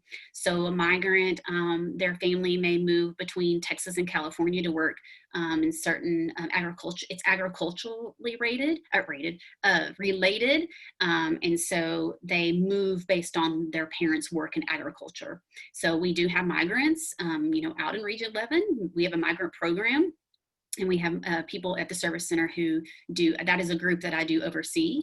But again, they're not particularly English learners. GT are gifted and talented. Just because you're an English learner does not mean you're gifted. In fact, I've tested many students that, they were ELs, but they're so bright, and just immediately I would refer them to our GT specialist and ask them to assess them. Just so you know, even though students don't have the language, they still can be assessed. The Naglieri is one particular test, the pictures. There are things that can be given to students who have limited language to assess whether or not they qualify for GT. And then LD, learning disability, our English learners, they fall into every category. They're like any other student. It's just that they are limited in English. And so they can fall into any of those programs. Also, one quick thing before I go further is something that to know is there are no rules. If you have a student who you suspect has a learning disability, there are no rules about how long they have to be here in order to assess them for a learning disability. There is no rule of they have to be here 3 years. None of that. You need to look at the whole picture to see if it's, they're still learning language, or, do they in fact have a learning disability? But there is nothing anywhere, nothing in law, nothing about that. And the other thing too, is if you do have ELs that are already identified as LD and have an ARD committee as well, the ARD does not trump the LPAC. It is a joint effort and joint decision. That is another misconception that is out there. So I just wanted to point that out. Okay, so how do you get to know your students? What we're going to do now is, this is called Sticky Note Storm, but I am doing it digitally or virtually. Normally a Sticky Note Storm. This is an activity you can do with your students with sticky notes or paper, however you want to do it, or just take paper and cut it up. But the idea is that you give them a time limit, and it's one idea per sticky or piece of paper. And you can do multiple things, but I like to maybe it's like kind of another way to pre-assess, like tell me everything you know about, whatever it is. And you tell them one idea per sticky note, or it's just a brainstorming activity, however you want to do it. But once they have all the sticky notes, you can either, that can be a planning tool for them, or you can have another activity that extends where they actually sort the stickies. So it could be you have them sorted into categories, or everybody that has the same response, let's put that in that stack, and it can be about conversation. So there's lots of ways you can do it. So how we're going to do it is we're going to go back to Answer Garden, and we're going to do it there. And what I want you to do is I'm going to put the timer on for 1 minute. And what'll happen is you're going to do one idea per entry. So how do you get to know your students? Whatever that one idea is, you enter it and hit enter, and then you keep going and you just keep entering them, okay? And then we'll kind of have a full picture of how everybody gets to know their students, okay? So what I'm gonna do is go to our next part. So here's our QR code as well as our number. So I'm going to give you a moment to either use your phone to follow that QR code, and then here in just a bit, I will stop and copy and paste that number in.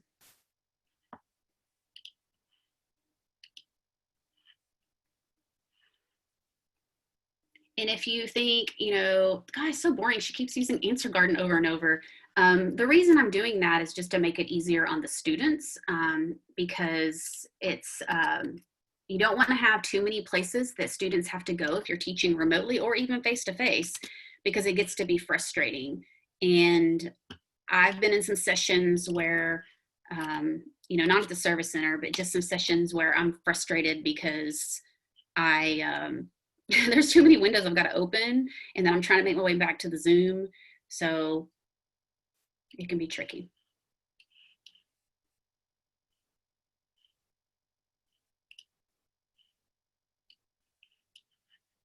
Okay, so hopefully most of you are there. I've put the code in the chat box. Wow, some of you are so way ahead of me. All right, so it looks like the big one. Oh, and look, this is new, or at least I haven't seen it. You can actually hover over now. That is not something that has been, or if it was, I was not aware. Wow, I can see that 8 people said conversation, 5 listen, ask questions. Some interact outside the formal classroom, questionnaire, watch them play.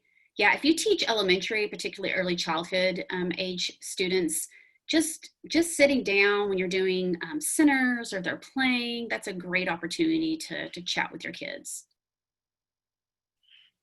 Heart maps. I don't know what heart maps are. If that's you, type in the chat box and share with us. What are heart maps?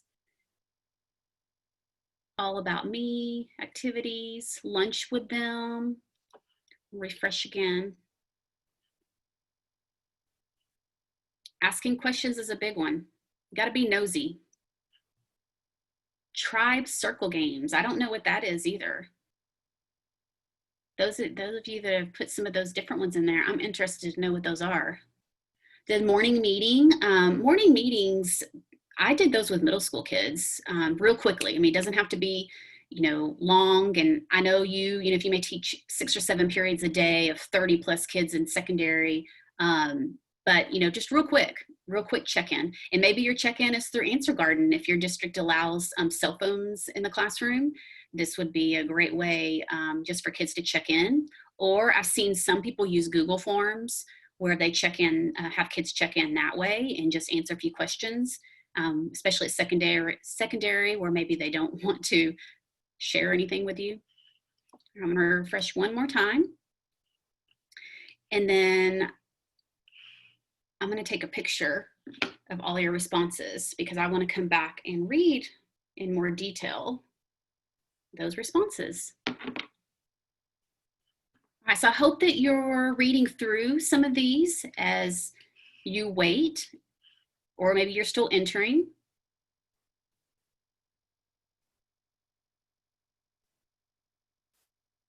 All right, I love reading all these things. So you guys are doing a great job. You may have come today and you thought, I'm a beginner and I don't know what to do, but this right here, this is step number 1 and actually is the most important piece. As I mentioned earlier, meeting their affective needs is the most important piece of it. When I would get phone calls when I worked in district and campuses would be in a panic, I've just got a student and they speak, whatever the language was, and we don't have anybody here that speaks that, and just in a total panic. And what I would tell them, don't worry about it, just smile, make sure they feel comfortable. The content will come later. And let me just, relieve you of this too, because, and I know you'll feel the pressure elsewhere, but I'm going to tell you that when you get students who come in the second semester, right before STAR, that they're not likely to pass your test, or the test, excuse me, not your test. They're not likely going to pass. They don't have the language. And you need to relieve yourself of that because it's all about progress and encouraging them to do the best that they can do. And I know, I know there's that pressure there from your district and your campus, but they don't have the language. And so water hosing them with STAR content, it's not going to do any good. It's only going to put more stress on the student and more stress on yourself. All right, so that was our sticky note storm through Answer Garden. Toby Price says that kids can sound confident but still have anxiety. Kids can look healthy and feel terrible. They can look happy but be miserable. We need to listen to our students with more than just our ears, particularly high school kids. They are not, maybe you're going to show their angst, but we can see it. So really, really think about this, because sometimes they can look fine, and but then they feel awful and their anxiety is high and they're miserable. So really listening to them just beyond your ears. All right, so now we're gonna go through some of the more boring stuff. And then I'm gonna come back to the chat box because I'd asked some of you to share some of the things that I was asking about. But now I say the boring stuff, but just the process, okay? So I'm gonna move through this because we are winding down our time and I wanna make sure that we get to everything. So the process, when we think about identification, I'm gonna go through what that looks like. So the very first thing that happens is that home language survey. There are 2 specific questions on that home language survey that's presented to the parents. I will tell you these 2 questions actually have just been changed. It's been changed in chapter 89 to what language is used. So I need to refresh my slide here. But this is completed by all new students. So if you have a student that is coming from another Texas district, we don't give them another one. We use that one. And that's another misconception. So when you're at your school, when the student registers, if they're coming from another Texas school district, we would contact that school district and get their home language survey. We would not give them another one. Parents sign that form in grades pre-K through 8th. And then students can actually sign their own home language survey in grades 9 through 12.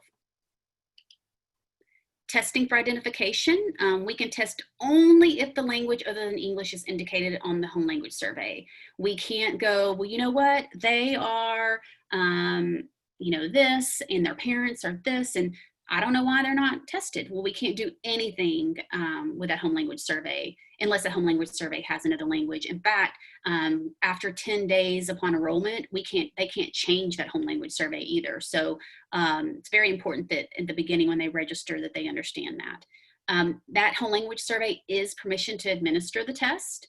The new statewide test is pre-loss in pre-K and K, and loss links in the other grade levels. And so that's the new statewide test. So you will have students that have been in the programs for a while that another test was used, but now that's the test that is used for new students. So that's our permission. We don't have to get permission beyond that. Students that score below fluent qualify for the district's language program, okay? And so if you have ESL, they would qualify for that. If you have bilingual and the language that they have is offered, then they would be offered the bilingual first. The LPAC committee, we talked about that earlier. That's your campus administrator, a professional bilingual educator, ESL teacher. Guys, if you may not realize this, but if you're ESL certified, you are an ESL teacher. You are providing ESL services in your classroom. Now, you may have another ESL teacher that's specific to that group and only teaches those kids and does maybe some groups with them. But if you're ESL certified, you are an ESL teacher.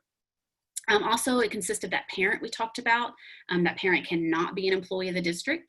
And the students' parents are not required to attend. That's another big question I get. So if we're having an LPAC and I already have my parent rep there, I'm not inviting all the other parents. Now, there are some districts that do that, but when you have the amount of students that some do, it would take you months to get through all of your LPACs. So we don't have to invite the parents like an ARD does, because that parent rep is there. So all members must be present. I used to tell my teachers no drive-by LPACs, and meet on students tested. We're talking about that. We meet on students that were tested and determine whether or not did they qualify, did they not qualify, okay? And then we meet on every LEP identified or monitored student at the end of the year. This year has looked a little wonky if you are in charge of that. I'm not going to go into detail, but things like some of this has been altered a bit just for this year because of COVID-19. Parent permission. So yes or no, am I going to accept services? After the LPAC, parent permission for the recommended program is sent home, and permission from the previous Texas school district can be used when you can acquire it. We do not generate any funding until that permission is obtained. You can temporarily serve them while you're waiting on that permission, and that is allowable. Something also to note is if you have a bilingual program, let's just say, for example, Vietnamese, and that student is Vietnamese, by law, we are required to offer that program first, okay? And then if they say, no, we don't want it, then we offer them ESL. We've talked about PEIMS. So here's some of the codes that are in PEIMS, the LEP code, which we talked about, the at-risk code. Every student that is coded LEP is also coded at risk because they're at risk for language. You will have, many of your students are coded at risk for just various reasons, maybe RTI or failed STAR and such, but for us, your English learner, if they don't fall into the other categories, they are still all coded at risk. Immigrant code, that's for students that have been born outside of the country. That does not include Puerto Rico. Excuse me. That bilingual ESL program code, what are they participating in? The asylee refugee, we're only coding in 7 through 12. And EL is not limited just to these codes. So they could be in SPED, 504, dyslexia. They can homeless, they could fall into many other categories. And I know a few of you have asked some questions in the chat, so I'm going to try to make my way through this and then answer your questions. And if we don't get to some of the questions, you can always email me. So funding. So funding for an LEA, that's the local education agency, that's you. That's the charter school or the district. It is generated through that PIMS reporting. That's why it's so important that it's accurate. Most of you're never going to have to mess with that. It's not something that you do, but I think it's important for you to know. Title III, that is the federal funding for bilingual ESL, and it's used to supplement federal, state, and local funding, which means on top of. So beyond what you would, if you to supplement these fundings, you would go above and beyond to provide more. And it's based on the student's coded LEP. Bilingual allotment, that's your state money, that's Texas, and it's based on participation in bilingual or ESL. And again, ESLs are not limited to Title III funding. It could be Title I, Title II, so our students could fall into lots of other categories and receive support through that other funding. Programming, language services, bilingual ESL. Here's what I was talking about earlier, and then I stopped myself. Bilingual, the reason your district has bilingual is based on the number of LEP students that speak the same language in a grade level across the whole district. So it could be that you have 20, like let's say first grade, you've got 20 kids across the whole district, not at one campus, across the whole district, and they all speak Arabic. Then by law, your district is supposed to implement an Arabic bilingual program. Now, if they can't do that for whatever reason, then they can file what we call a bilingual exception, and they can submit to the state and say, this is why we can't do it. We can't find teachers, we don't have the staff, whatever it may be. This is and just important to know so you understand why you even have that program. So that is based on 20 of the same language. If it's first grade, we don't all of a sudden start a first grade program next year. We started at pre-K or K, and we build one grade level a year. Okay, so it's not that you are all of a sudden implementing a first grade. You start at the low grade levels and you work your way up. And that's a little beyond, what you need to know. There are different program models. So one way, as I mentioned, is only ELs, all the same language and English. Two-way is ELs and non-ELs, learning English and that other language. And there are also different instructional models. Gomez and Gomez, if you're familiar with that term, that's one of the Spanish instructional models. That's not a bilingual program model, it's an instructional model. ESL, all districts must have it. If you have an ESL kid, even one, you're required to have the program and offer that. And there are different models there, pull-out and content-based. Pull-out just means that student's schedule or teacher is not everyone's ESL certified. Content-based means my schedule, whether it be one self-contained classroom or I'm in high school and I've got several teachers, all of my teachers, content teachers, are ESL certified. So that's really all that means. Yes, some students are pulled out, but they could be pulled out for support and still be content-based. It's really about the certifications. I know I'm moving really fast, but I want to get through everything. So can an English learner also participate in CTE, dyslexia, GT SPED, 504, pre-AP and AP? Why, yes, they can. Identified ELs are not excluded from participation in a program that's available to any other kid. But collaboration is necessary between these programs because we want to make sure that we, address that student's needs. When considering special education, keep in mind that language proficiency piece. Okay, sometimes when we get referrals, that student really needs more time to learn English. All right, so the why, real quickly. This is the real boring stuff, so we'll go through this fast. Federal requirements, why do we even have to do this? Well, ESSA, the Every Student Succeeds Act, holds states accountable for improving English proficiency. They require an annual statewide English proficiency test in listening, speaking, reading, and writing. And that's our lovely TELPAS. If you've had the honor of being a rater, you know, it's always fun times. I have been a rater for many years and actually used to help those that didn't pass the calibration. So I understand that frustration, but in the TELPAS that is our state test that we use to look at listening, speaking, reading, and writing. And those are assigned based on the assessment results. Now, you know, we do listening, speaking, and reading online, and we have our writing that is holistically rated by a teacher. The goal is for us to make at least one proficiency level of progress each year. So if they start as a beginner this year, the hope is that next year they'll be intermediate and so forth. A few of the state requirements. It's very important to understand that the program content and design, that we're still a part of the regular educational programs. So being an ESL or bilingual program is not a special program. It's just, you know, our targets are different things. Well, we're still following TEKS and the SLAR, but it's just different with the language. Curriculum, we are required to modify instruction, pacing, and materials.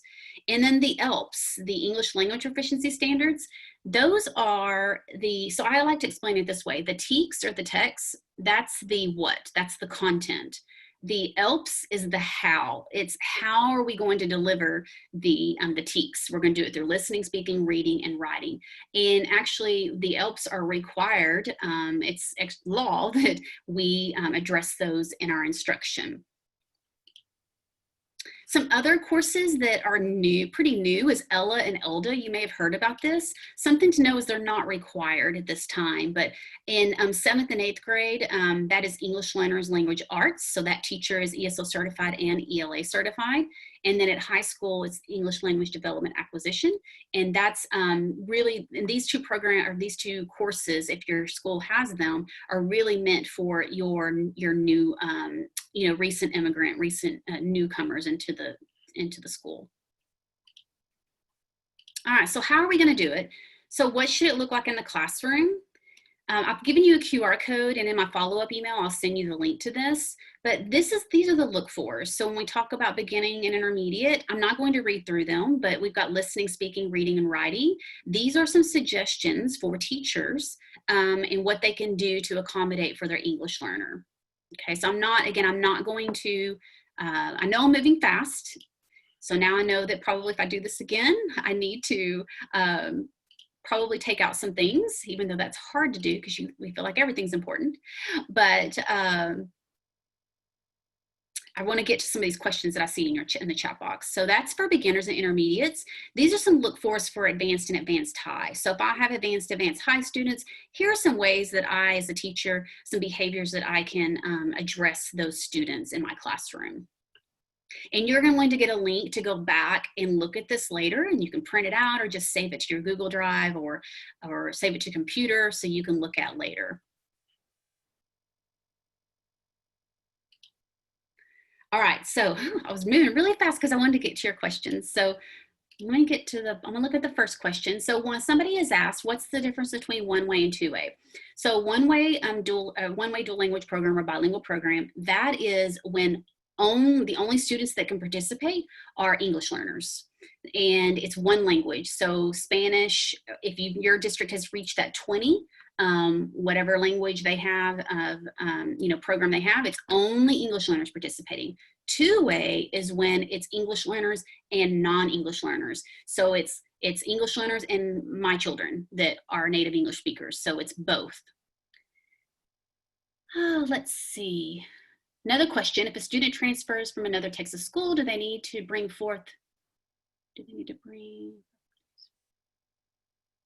So you don't have, when a kid moves from another Texas school district, technically you don't have to have an LPAC because they're already in the program. I say it's best practice to have another LPAC just so that student doesn't get missed and you can get them PEIMS coded. But you technically don't have to. You have all that information. They are already identified in the other district, and they move on.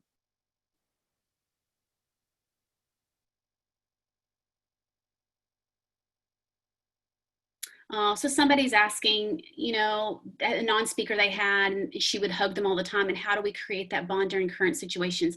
That is so hard. If you have been able to do the remote teaching, so if you were doing virtual where, you know, students were meeting like we are now, you might want to think about, could you do a small group with just that, or, you know, meet one-on-one with that student, or do a small group. That's hard. There's one session that I did at the very beginning, and I don't know if I have it posted on YouTube yet. I think I do. If you're not joining my ESL, Region 11 ESL Teacher Collaboratives, I would highly encourage you to come, because you will learn a lot.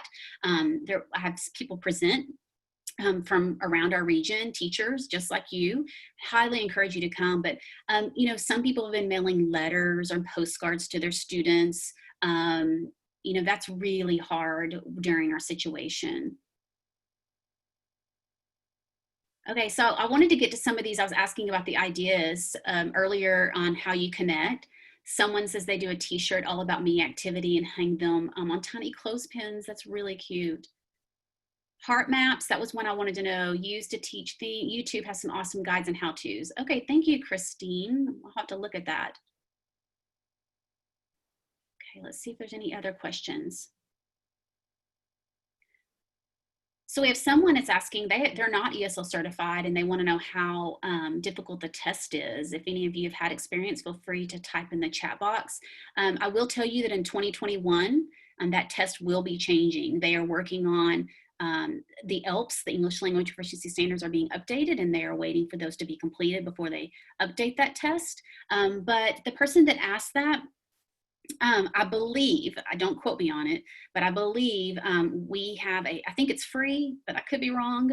We have a Canvas, independent Canvas course right now on the ESL Supplemental 154. So you might want to check that out and go through that. Let's see, the tribe, that's what I wanted to know, is a PD that our school did. When sharing, students follow these agreements, mutual respect, attendant, okay, right to pass. Okay, thank you. Oh, it's refracted. Okay. All right, thanks guys for sharing. Okay, I'm gonna take this one more question. Try to do one more question, and so we can move on because we've got 3 minutes. Someone wants to know the difference between content-based and pull-out. Again, it is really about the teacher certification. Pull-out means that on my schedule, either my self-contained classroom teacher is not ESL certified, or the core content teachers in my schedule are not. One of them at least are not ESL certified. Content-based means that every teacher, my self-contained or my schedule, all content teachers are ESL certified. So that's really what it is. Okay, I'm gonna have to move on. So real quickly, how was your learning today? How impactful was it? Okay, so I'm hoping I use this as a metric so I can kind of know, you know, did this session go well? What do I need to change? So now that you've attended, how well do you understand the concepts? From your perspective, how valuable are the concepts? And then how are you able to put what you learned into practice? Please note that there are 3 questions and you may have to scroll down. So if you can answer those, that would be very helpful to me as a presenter. And then I have a few more resources real quickly I want to share. I know we're like almost out of time. I will email you links to Answer Garden, links to the resources. We don't send out our slides, but I will get this downloaded to post the whole recording. But I do send a follow-up email with everything on there. We have about half of you that have voted. So I'm going to give you an opportunity to vote.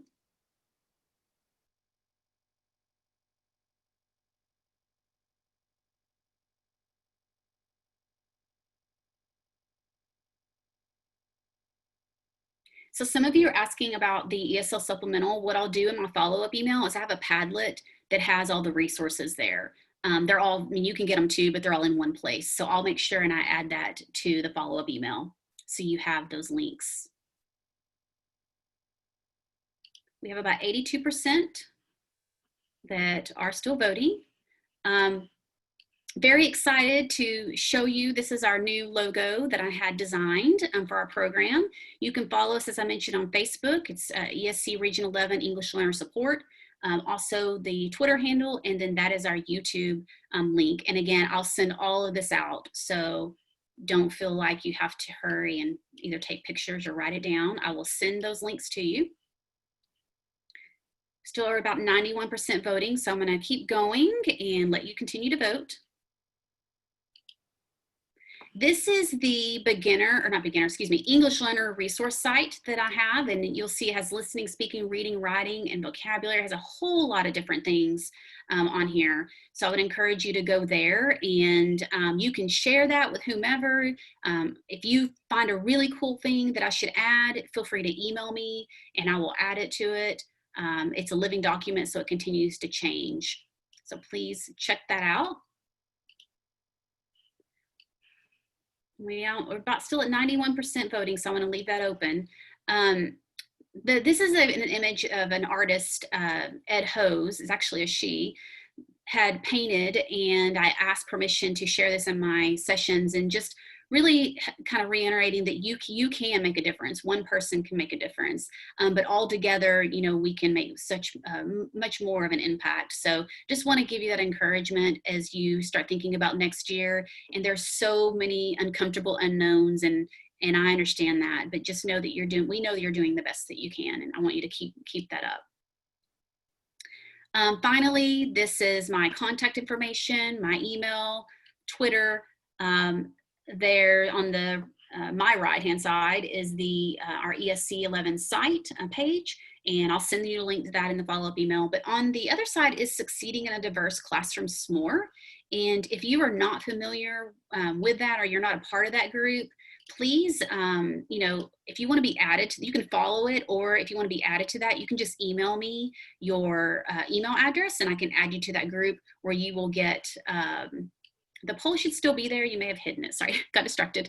It looks like we have almost everybody voted.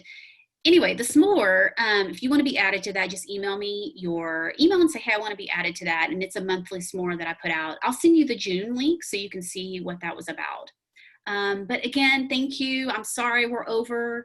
I really appreciate everyone's patience today with the glitches in my technology knowledge, and I appreciate those of you that helped me through it. So thank you for joining me. Next week on Tuesday, actually, I have another one. I think it's Newcomer Survival for students and teachers. It's just a 1 hour, so it'll be really quick. So I hope that you join me there. And again, just thank you and enjoy the rest of your day.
Thanks for helping me, Lauren. Have a good day.